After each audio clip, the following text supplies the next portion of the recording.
Who were your top offers? Alabama, Georgia, Tennessee, Florida, Oregon, Oklahoma. Or I already said Oregon, just to name some. Plenty. There's plenty of good ones.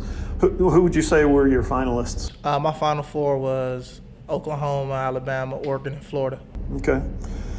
What was it that you were looking for in a college? First, that I know I was going to be able to get an opportunity to play on the field immediately, and another place where somewhere my family would be able to get to, and somewhere my family felt like they felt embraced just like I did.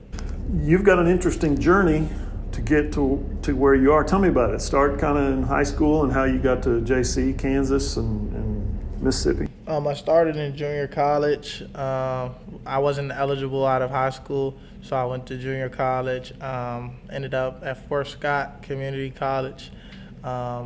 Played there for one season. Then I ended up transferring at the end of the season to East Mississippi. Definitely been a long road from the JUCO paths. JUCO's not easy, as they all say, but definitely worth it. Why the transfer? Well, because we had a coaching switch.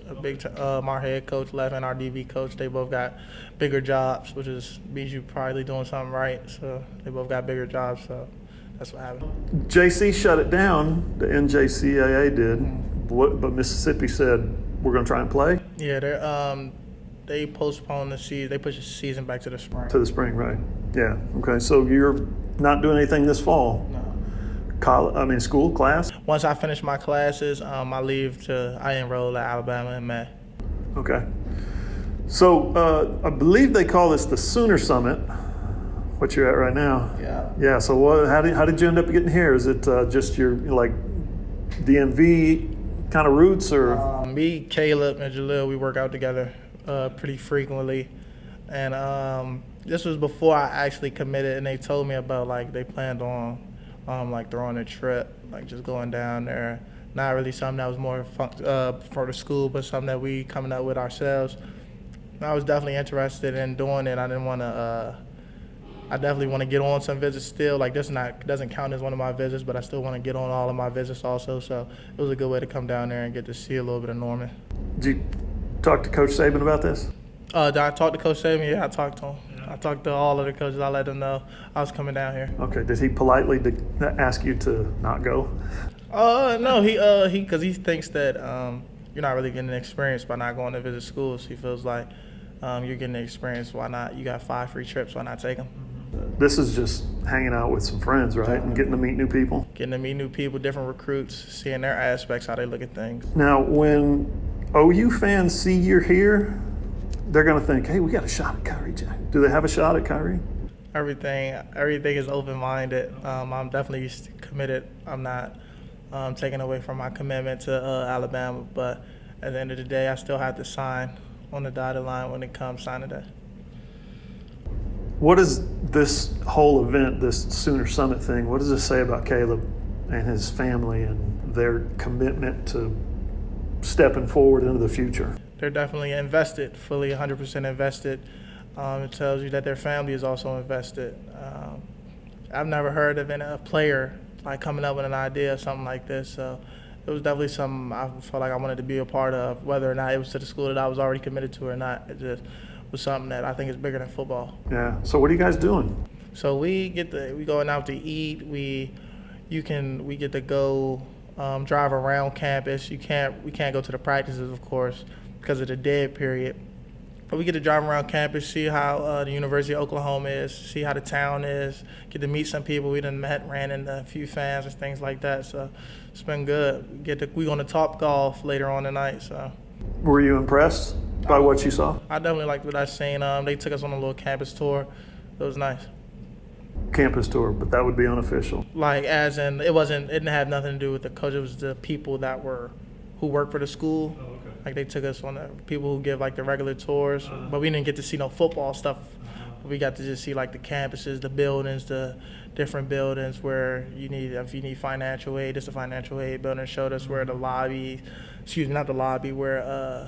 area is and stuff like that. So, what's it been like trying to be a football player during a pandemic? No, it's pretty. I haven't honestly put the pads on yet, so I haven't had to deal with exactly what I guess players are dealing with right now. But it's definitely different, social distancing, working out, and things of that nature. But you got to do what you got to do, and during whatever type of time it is, if you really claim that this is what you want to do, football. What you say you got to do what you got to do, is that in your case? Sometimes at the gym it might be too packed, too many people if I got to go earlier, or if my trainer has a big group, it can't be but so many people. So if he has a bigger group, okay, I'll come later or I'll come earlier. You got to make sacrifices at this time, during a time like this.